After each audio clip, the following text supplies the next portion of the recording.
Please all stand.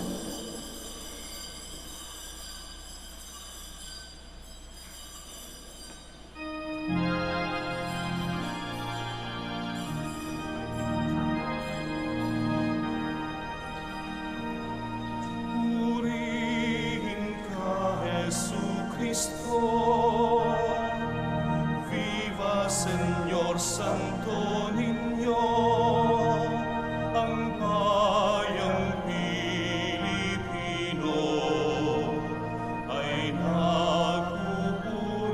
sa'yo. Purihin ka, Jesucristo. Viva Señor Santo Niño, ang bayang Pilipino ay nagpupuri sa'yo.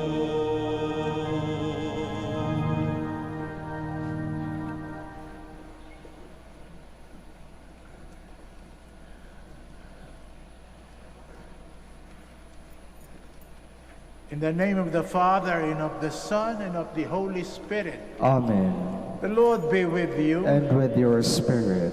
My dear friends, today we are celebrating the feast of Santo Niño, the national symbol of our Catholicism, a legacy that has been handed down to us by Providence to keep, but not only to keep, but to share that faith in this part of the world and beyond.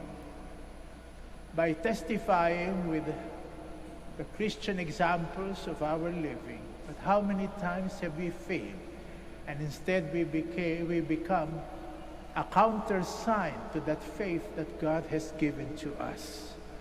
For this failure and our negligence, let us now ask the good Lord to pardon us and extend to us mercy, hoping that we will be doing the best of ourselves in the future.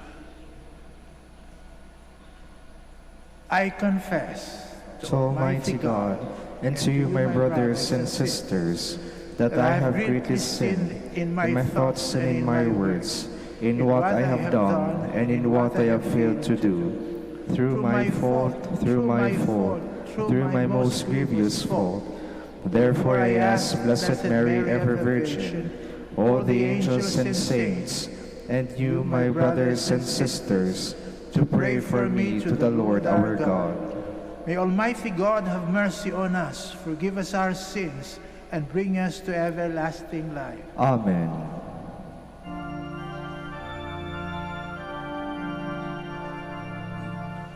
Lord, have mercy.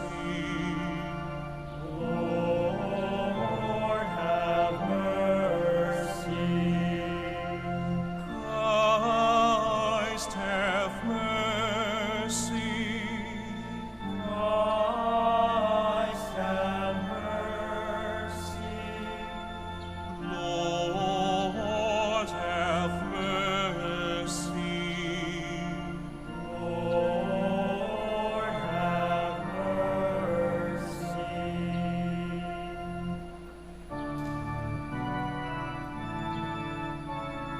Glory to God in the highest, and on earth peace to people of good will.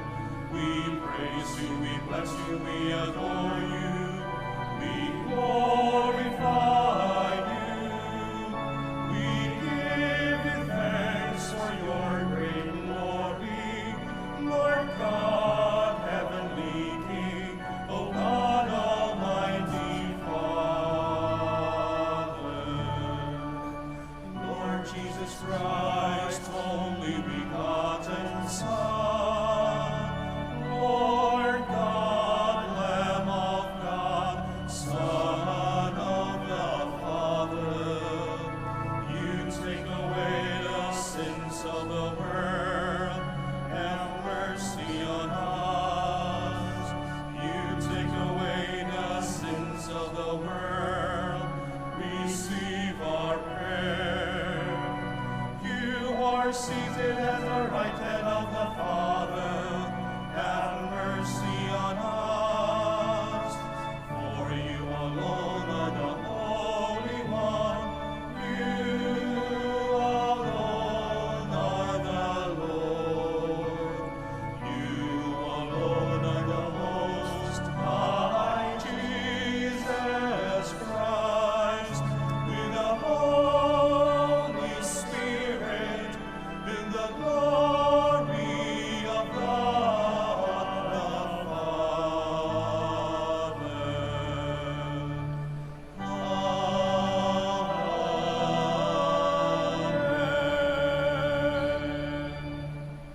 Let us pray.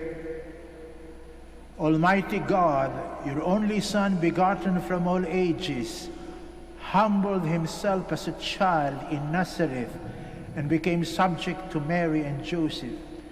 Grant that we may learn from his example to embrace your will in all things, and holding fast to the dignity of all, serve God in our lowly brothers and sisters with open hands and gentle heart. We ask this through our Lord Jesus Christ, your Son, who lives and reigns with you in the unity of the Holy Spirit, one God, forever and ever. Amen. Please be seated.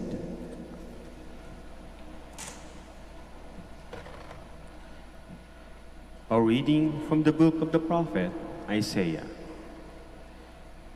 The people who walk in darkness have seen a great light.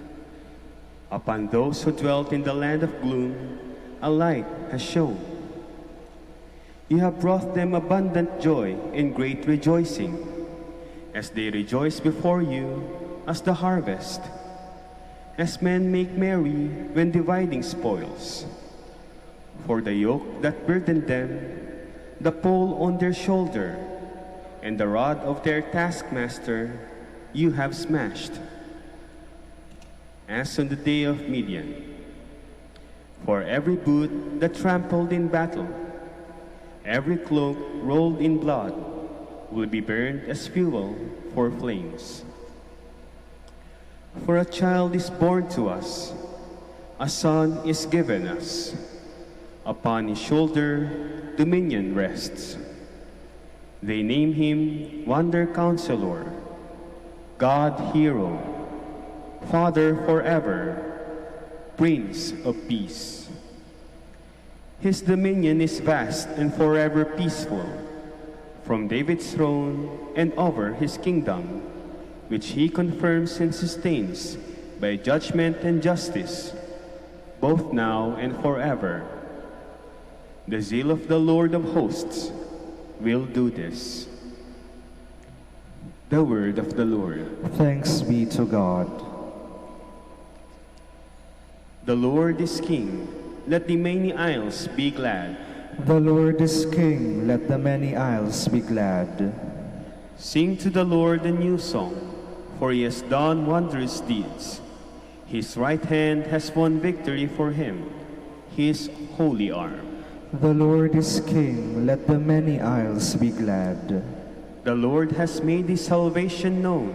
In the sight of the nations, he has revealed his justice. He has remembered his kindness and his faithfulness toward the house of Israel. The Lord is King. Let the many isles be glad. All the ends of the earth have seen the salvation by our God. Sing joyfully to the Lord, all ye lands. Break into song, sing praise. The Lord is King. Let the many isles be glad. Sing praise to the Lord with the harp and melodious song, with trumpets and the sound of the horn. Sing joyfully before the King, the Lord. The Lord is King. Let the many isles be glad.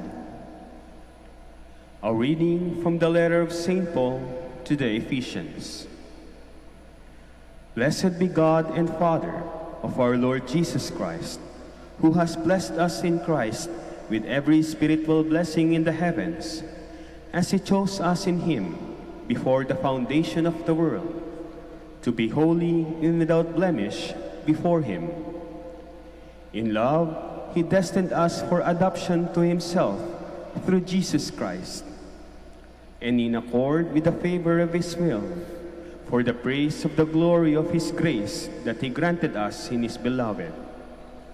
Therefore, I too, hearing of your faith in the Lord Jesus, and of your love for all the holy ones, do not cease giving thanks for you, remembering you in my prayers, that the God of our Lord Jesus Christ, the Father of glory, may give you a spirit of wisdom and revelation, resulting in knowledge of him. May the eyes of your hearts be enlightened, that you may know what is the hope that belongs to his call, what are the riches of glory in his inheritance among the holy ones. The word of the Lord. Thanks be to God. Please all stand.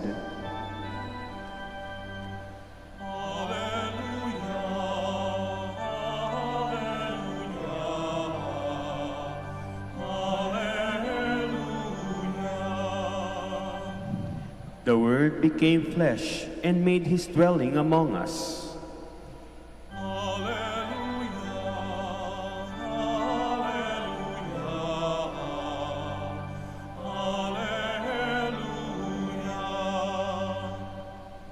The Lord be with you. And with your spirit. A proclamation from the Holy Gospel according to Mark. Glory to you, O Lord. People were bringing children to Jesus that he might touch them, but the disciples rebuked them. When Jesus saw this, he became indignant and said to them, "Let the children come to me. Do not prevent them, for the kingdom of God belongs to such as these. Amen, I say to you, whoever does not accept the kingdom of God like a child will not enter it." Then he embraces the children and blessed them, placing his hands on them. The Gospel of the Lord. Praise to you, Lord Jesus Christ. Please be seated. Mapaglaro kadalasan ang pagpapakita natin ng debosyon sa Santo Niño. Palibhasa'y musmos, nakikipaglaro lang tayo sa Kanya.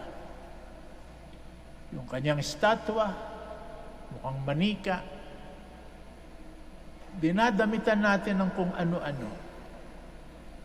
Ayon sa ating panglasa, minsan, uniforme ng doktor o uniforme ng pulis o uniforme ng bombero. Minsan ginagawa nating panghalinan ng swerte. Lalagyan natin ng supot. Yung estatwa ng Santo Niño, pinupuno natin ng barya. Nilalagyan natin ng platito yung kanyang paa at nilalagyan natin ng candy para tayo nakikipaglaro sa Santo Niño. Sana higit pa riyan ang ating ituring sa Santo Niño, na siya para sa atin ay maging simbolo ng pag-asa, sapagkat lahat ng bata ay may dalang pag-asa. Kapag yan sinilang, inaasahan natin ya'y lalaki.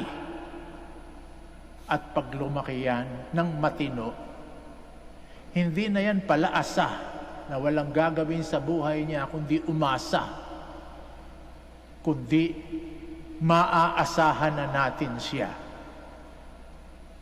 Kaya pag nakita natin ang bata, sinasabi natin may pangako sa kinabukasan, sapagkat yan, pag lumaki na, yan ay maaari nang tumanggap ng pananagutan, responsibilidad, at pagmamalasakit sa harap ng Diyos para sa kapwa-tao niya. Pag bata pa, ang focus ng attention ay sa Kanya. Kung ano ang kailangan niya. O ano gusto niya. Lagi nating binibigay. Pero inaasahan nating darating ang panahon na hindi kung yung gusto lamang niya ang masusunod, kung hindi, isasaalang-alang niya ang pangangailangan ng mga minamahal niya sa buhay dahil pinananagutan na niya at pinagmamalasakitan ang kanyang kapwa-tao sa pangalan ng Diyos. Yan ang hinahangad natin sa mga bata. Lumaking matino. At si Jesus ay hindi naging bata habang panahon. Lumaki siya. Sa edad niyang 12 anyos, pinakita na niya na matino ang paglaki niya. Naalala niyo pa ba kapag kayo nagnilay-nilay ng kahuli-hulihang misteryo sa tuwa ng Santo Rosario, yung pagkakakitang muli sa ating Panginoong Jesucristong inakala ni Jose at Maria na nawala, natagpo ang muli sa templo. At nung makita nilang muli, sabi ni Maria doon sa batang si Kristo, "Anak, hindi ka ba nag-aalalang kami nababalisa sa iyong pagkawala?" Ay, anong sagot ng ating Panginoong Jesucristo? Buong galang sinabi sa kanyang ina, "Ginang,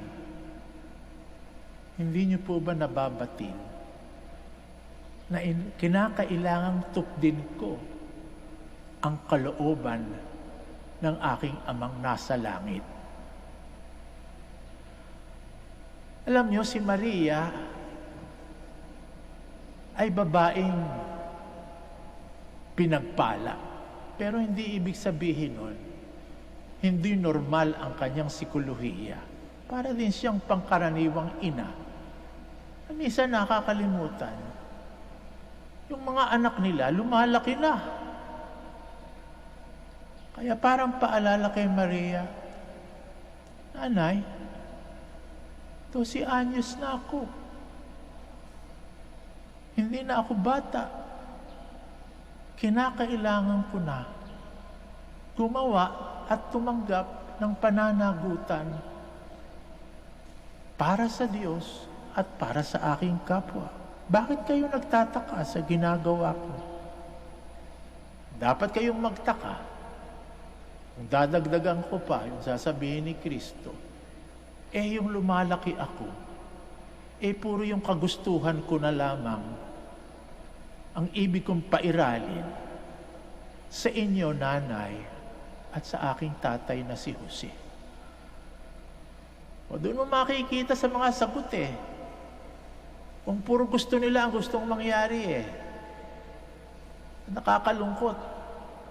Maraming mga kabataang dapat sana'y nasa wastong isip na ganyan pa rin ang sagot. Sagot pa rin ang 7 taong gulang, 8 taong gulang, 10 taong gulang.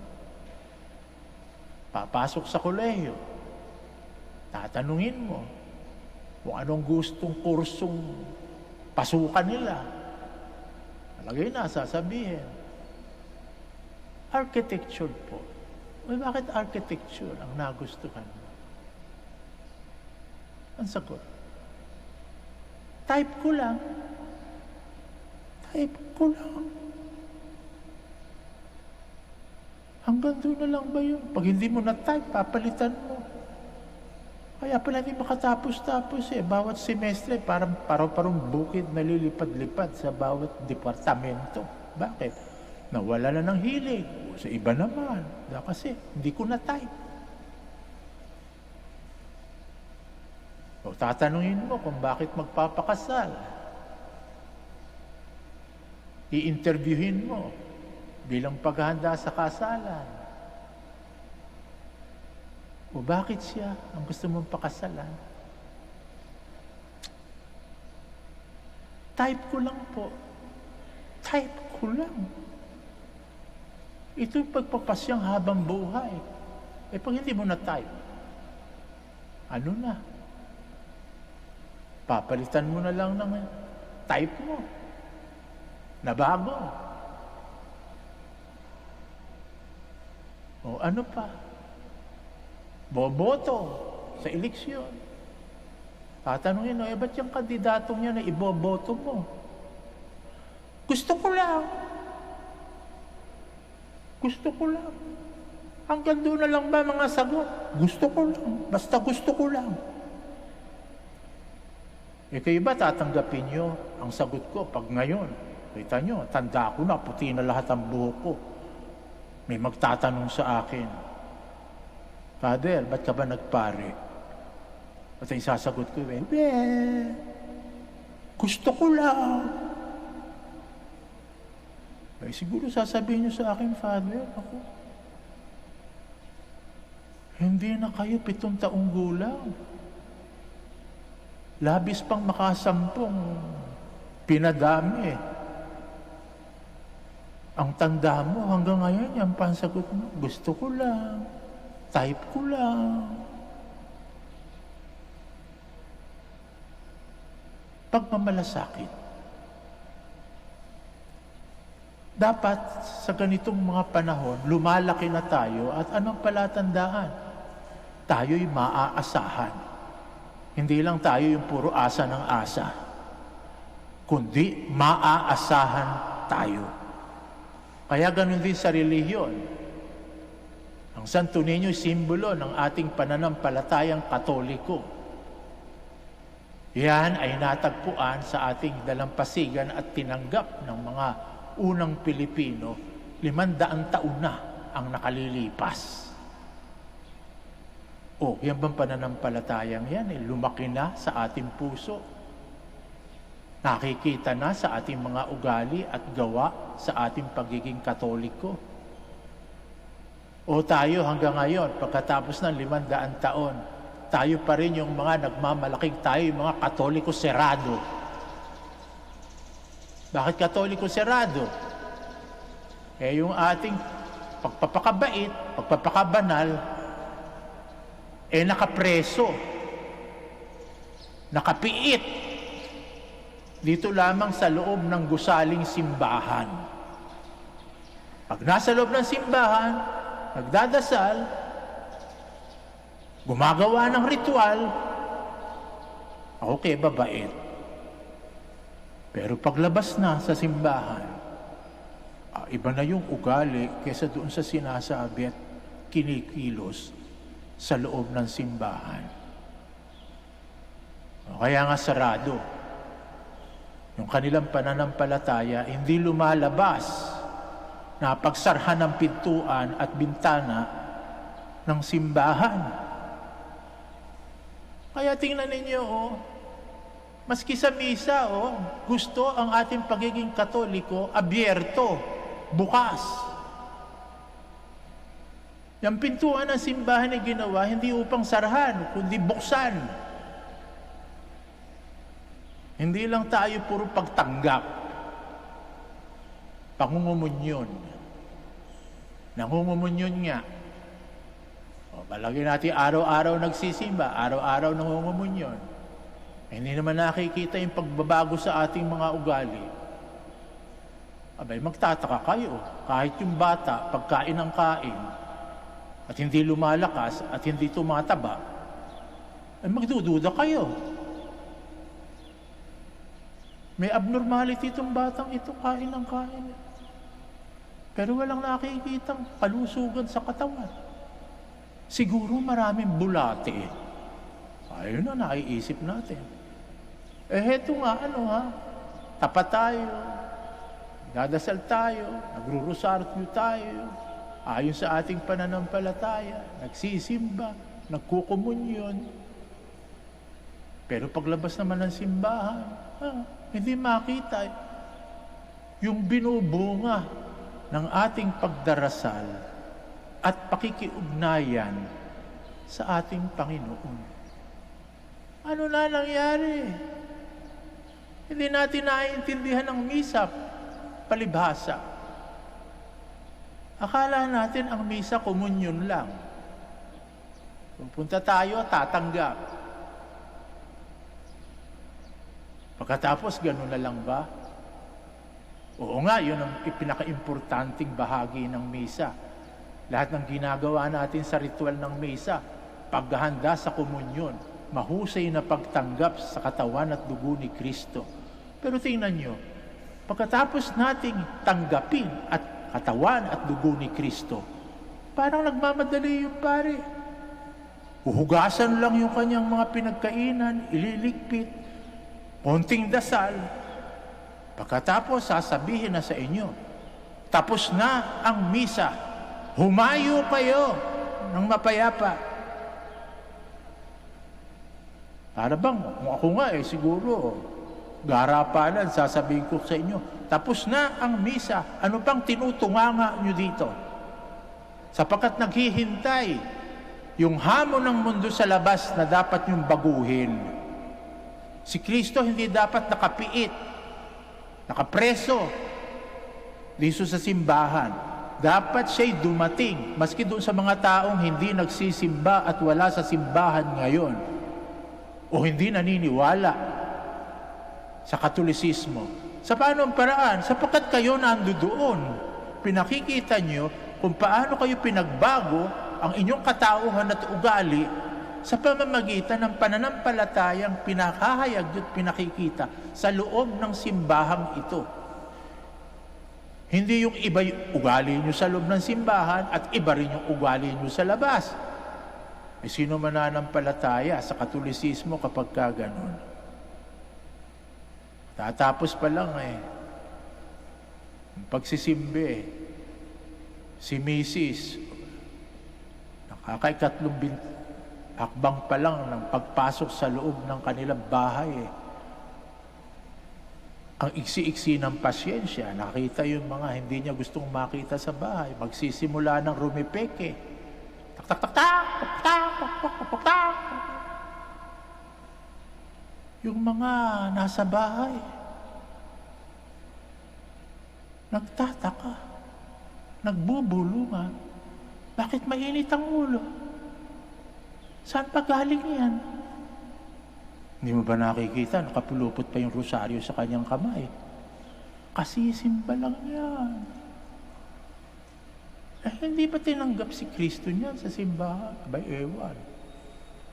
Mukhang yung masamang espiritu ang sumapi Bakit iba yung ugali sa loob ng simbahan at iba yung ugali sa labas ng simbahan? O kaya naman, opisyal ng gobyerno. Sa opisina niya, nandoon pa ang estatwa ng Santo Niño. Tinitingnan at nakakasaksi lahat ng ginagawa niya doon sa mesa. Lahat ng pagsusuhulan. Lahat ng under the table dealings. Ano yung Santo Niño yun? Yung dekorasyon lang. O kaya naman, sasakay kayo sa jeep. Meron pang rosaryo na nakabit sa harapan mismo ng driver. Pero sa magkabilang panig ng front mirror, makakakita rin kayo ng mga stickers.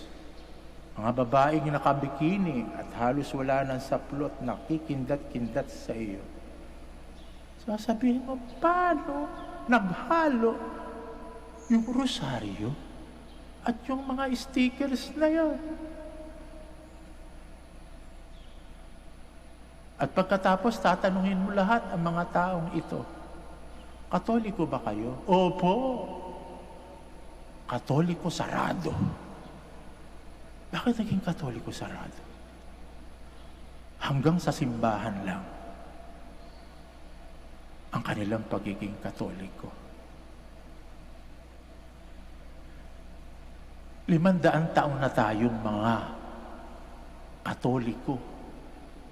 Magmula nung unang binanyagan ang ating mga ninuno, 500 taon na tayo.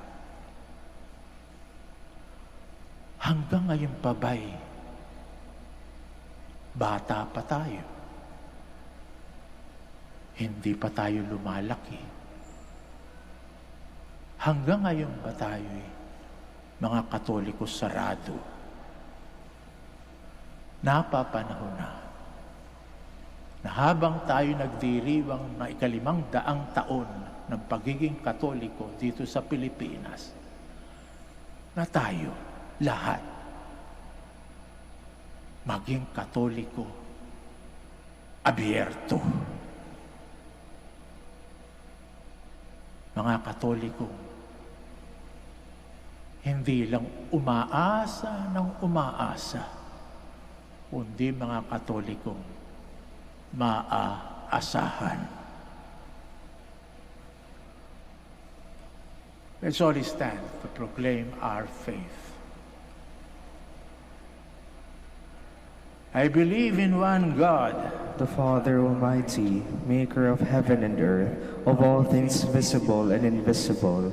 I believe in one Lord Jesus Christ, the only begotten Son of God, born of the Father before all ages, God from God, light from light, true God from true God, begotten not made, consubstantial with the Father. Through him all things were made. For us men and for our salvation, he came down from heaven, and by the Holy Spirit was incarnate of the Virgin Mary, and became man. For our sake he was crucified under Pontius Pilate. He suffered death and was buried, and rose again on the third day, in accordance with the Scriptures. He ascended into heaven, and is seated at the right hand of the Father. He will come again in glory to judge the living and the dead, and his kingdom will have no end. I believe in the Holy Spirit, the Lord, the giver of life, who proceeds from the Father and the Son, who with the Father and the Son is adored and glorified, who has spoken through the prophets. I believe in one holy, Catholic, and Apostolic Church.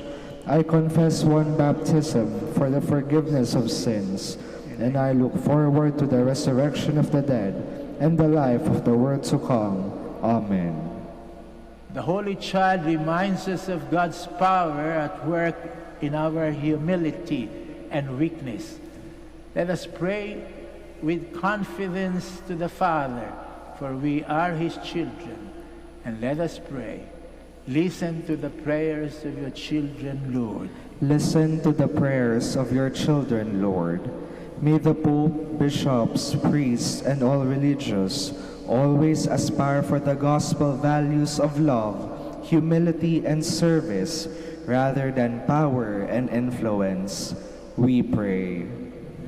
Listen to the prayers of your children, Lord. May our civil and political leaders may become fully convinced that true greatness is attained through service and care, especially for the weak and those who have less in life. We pray. Listen to the prayers of your children, Lord. May the poor, the marginalized, and the victims of violence in our society derive strength from the conviction that they have a special place in Jesus' heart. We pray. Listen to the prayers of your children, Lord. May our devotion to the Santo Niño help us grow in wisdom and grace before God, keep the spirit of a child, and live with our brothers and sisters in openness, freedom, and friendship. We pray. Listen to the prayers of your children, Lord. We pray for our parents, relatives, friends, and benefactors, and for all those for whom we promise to pray. We pray. Listen to the prayers of your children, Lord. For those who have left the Dominican order, and for the Dominican family and the family of our brothers, we pray. Listen to the prayers of your children, Lord. Let us pray that the Lord will build up our love for each other and all God's people, to strengthen our hearts in holiness. We pray. Listen to the prayers of your children, Lord. May the Lord welcome into paradise our departed loved ones. We pray. Listen to the prayers of your children, Lord. For the intentions of the devotees and pilgrims of Our Lady of the Holy Rosary of Manaoag, for the urgent concerns of our community, and for our personal intentions. We pray. Listen to the prayers of your children, Lord. Heavenly Father, listen to our prayers.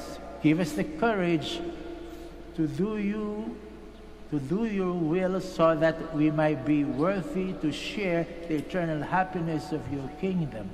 We ask this through Jesus Christ our Lord. Amen. Please be seated.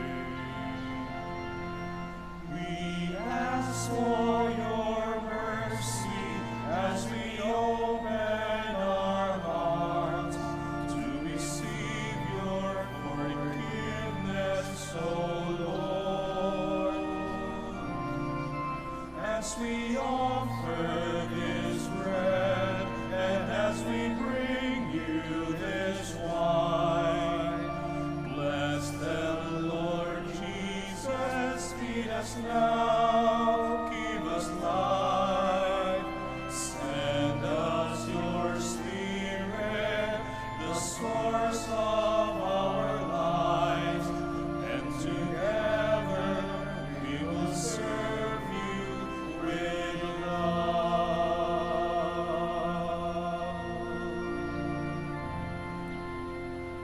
Please all stand. Pray, my dear friends, that our sacrifice might be acceptable to God, the Almighty Father. May the Lord accept the sacrifice at your hands, for the praise and glory of his name, for our good and the good of all his holy church. God, our Creator, we offer the gifts of bread and wine to recall the childhood of your only Son. Let our offering become the sacrifice of him who brought the forgiveness and peace to the world.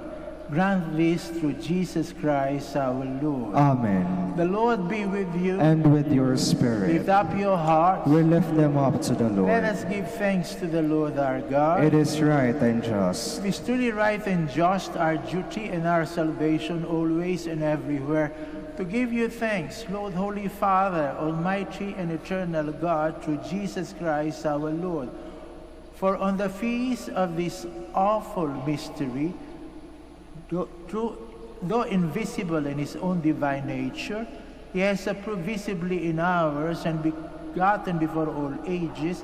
He has begun to exist in time, so that raising up in himself all that we cast down, he might restore unity to all creation and call straying humanity back to the heavenly kingdom. And so, with all the angels, we praise you as in joyful celebration we acclaim. Holy, holy, holy, Lord God of hosts, heaven and earth are full of your glory, full of your glory. Hosanna in the highest, Hosanna in the highest. Blessed is he who comes in the name of the Lord. Hosanna in the highest, Hosanna in the highest, Hosanna in the highest, Hosanna in the highest. Please all kneel. You are indeed holy, O Lord, the fount of all holiness. Make holy, therefore, these gifts, we pray, by sending down your Spirit upon them like the dew fall, so that they may become for us the body and blood of our Lord Jesus Christ. At the time he was betrayed and entered willingly into his passion, he took bread and giving thanks broke it. He gave it to his disciples, saying, "Take this, all of you, and eat of it, for this is my body, which will be given up for you."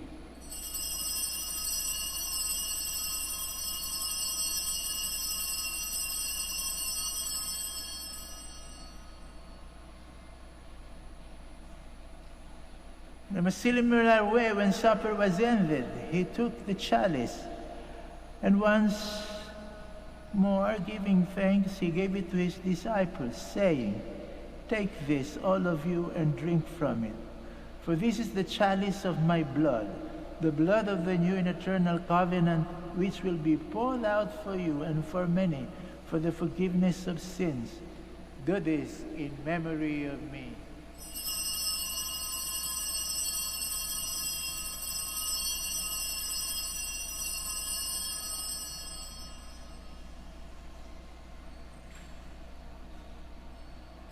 The mystery of faith.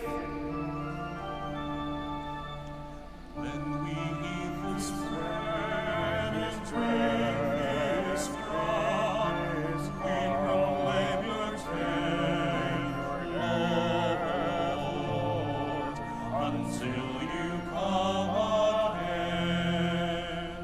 Therefore, as we celebrate the memorial of his death and resurrection, we offer you, Lord, the bread of life and the chalice of salvation, giving thanks that you have held us worthy to be in your presence and ministered to you. Humbly we pray that partaking of the body and blood of Christ, we may be gathered together into one by the Holy Spirit.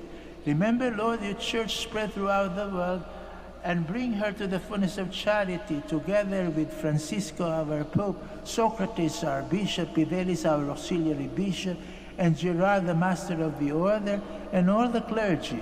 Remember also our brothers and sisters who have fallen asleep in the hope of the resurrection, and all who have died in your mercy. Welcome them to the light of your face. Have mercy on us all, we pray, that with the Blessed Virgin Mary, Mother of God, Saint Joseph, our beloved spouse, with the blessed apostles, Saint Dominic and Saint Francis, and all the saints who have pleased you throughout the ages, we may merit to become co-heirs to eternal life, and may praise and glorify you through your Son, Jesus Christ. Through him, and with him, and in him, O God, Almighty Father, in the unity of the Holy Spirit, all glory and honor is yours forever and ever. Amen, amen, amen. Please all stand. Jesus taught us to call God our Father, and so we have the courage to say,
Deliver us, Lord, we pray, from every evil. Graciously grant peace in our days, that by the help of your mercy we may always be free from sin and safe from all distress, as we await the blessed hope and the coming of our Savior, Jesus Christ. For the kingdom, the power, and the glory are yours, now and forever. Lord Jesus Christ, who said to your apostles, "Peace I leave you, my peace I give you," look not on our sins, but on the faith of your church, and graciously grant her peace and unity in accordance with your will, who live and reign forever and ever. Amen. The peace of the Lord be with you always. And with your spirit. We offer one another the sign of peace.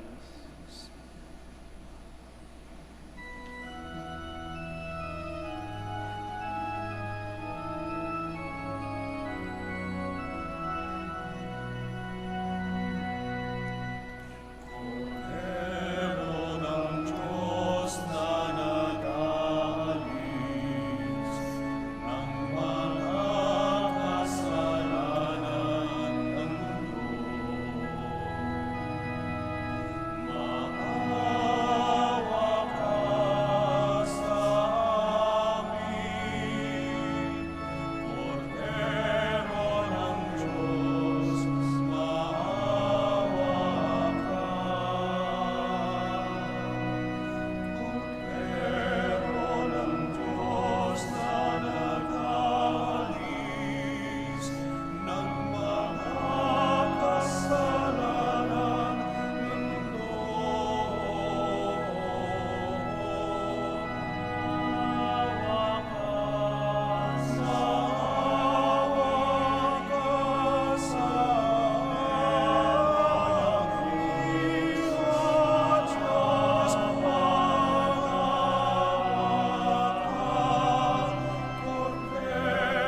Please all kneel. Behold, this is Jesus, the Lamb of God who takes away the sins of the world.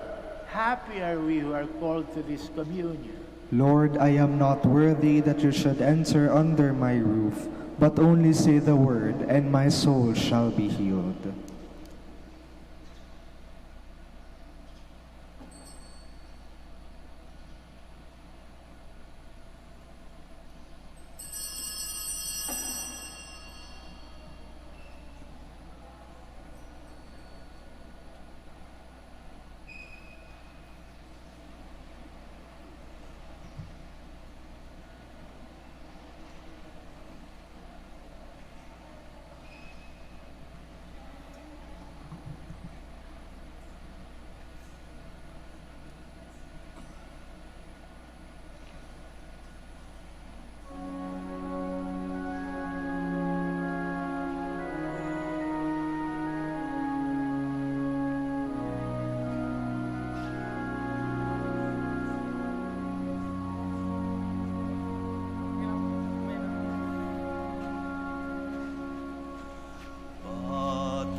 Santo Niño, Batang Diyos, aming daigdig, nasa iyong bisig, hawakang mahigpit sa Ama ay ilapit, pit Señor, Niño Jesus.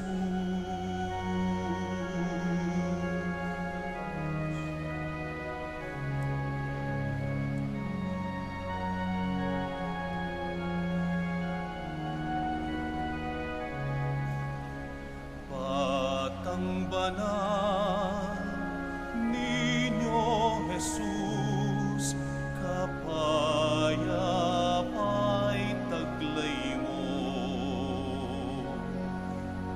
Sa mundong tigib ng hirap at kulot, kami saklolohan mo. O Santo Niño, Batang Diyos, aming daigdig, nasa iyong bisig, hawakang mahigpit sa Ama ay ilapit, pit Señor, Niño Jesus.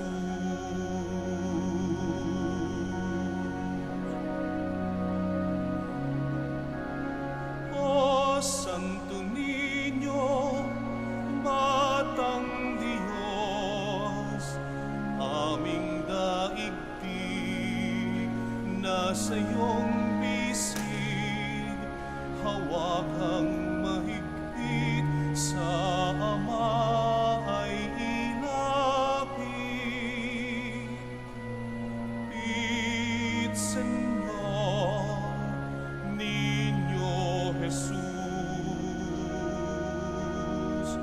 Hawakang mahigpit sa Ama ay ilapit,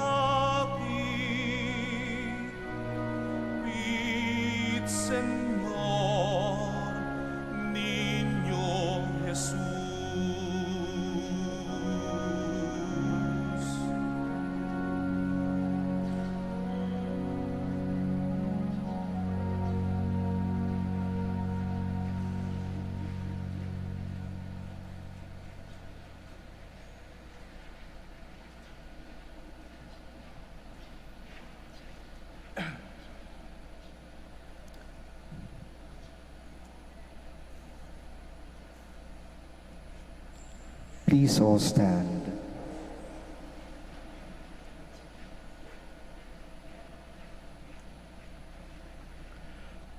Let us pray. Loving Father, you have nourished us at the banquet in honor of Christ, born of the Virgin. We pray that we may advance in wisdom and grow daily in faith and work of love, so that we may find favor in your sight. Grant this through Christ our Lord. Amen. Kami po'y taus-pusong nagpapasalamat sa lahat sa inyong dumalo at nakiisa sa ating Santa Misa. Naway pagpatuloy niyo ang pagdadasal sa aming mga naglilingkod sa inyo sa Basilica Minore of Our Lady of the Holy Rosary of Manaoag. At makakaasang kayong pagpapatuloy din namin ang pagdadasal para sa inyo at sa inyong mga minamahal sa buhay.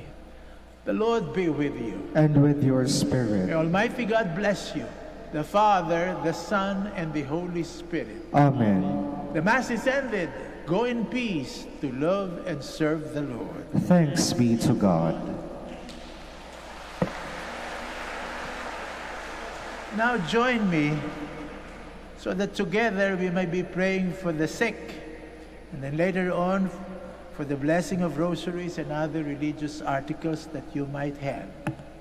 Our help is in the name of the Lord, Who made heaven and earth. God, our Almighty Father, by your blessing you give us strength and support in our frailty. Turn with kindness toward our sick and ailing brothers and sisters, free from all illness, and restore them to good health through the intercession of Our Lady of the Rosary of Manaoag, so that in the sure knowledge of your goodness they will gratefully bless your holy name. We ask this through Christ our Lord. Amen. In memory of the mysteries of the life, death, and resurrection of our Lord Jesus Christ, and to the honor and glory of the Blessed Virgin Mary, Mother of Christ, Mother of the Church, Our Lady of the Rosary of Manaoag, may these rosaries, images, candles, oil, and other religious articles be blessed and made holy. In the name of the Father, and of the Son, and of the Holy Spirit. Amen.